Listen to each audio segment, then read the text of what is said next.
Welcome to the Spendwise Moms channel, your homemaking resource hub. This week I spent a total of $10.19. I got some red and green peppers, some blackberries and blueberries, 2 bunches of bananas, 2 large containers of coconut milk yogurt alternative for 50 cents each, 2 half gallons of milk for 69 cents each, and a Costco chicken for $4.99. I will freeze the milk since I got some recently. I will also freeze most of the peppers and some of the bananas and berries to use sometime in the future. I will also freeze most of the chicken. It's great to have it all cooked and ready to add to recipes. With inflation causing food prices to rise, I thought I would talk briefly on how to cut the cost of a recipe.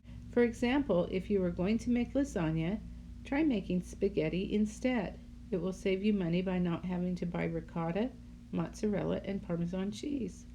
If you're making a white chicken chili, try using more beans and less chicken. You can also try using half of the sour cream and cream, or leave one of them out completely. You may even like it better that way. You can also use a cheaper chicken broth. You can use 1 can of green chilies instead of 2. If you're making pulled pork, try using a little less meat and adding some onions and peppers to the meat. You can also add a can of beans to stretch it even more. If you were planning on having tacos with ground beef, try just using refried beans instead and making burritos. If you are making cookies, try making shortbread or sugar cookies instead of chocolate chip cookies. If you have to have chocolate chip cookies, then use half the amount of chocolate chips in the cookies.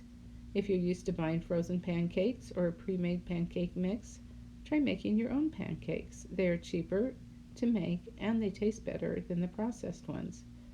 Use your creativity to figure out ways to cut the cost of your recipes. You may even like them better. Thanks for watching the Spendwise Moms channel. Please subscribe for more videos like this.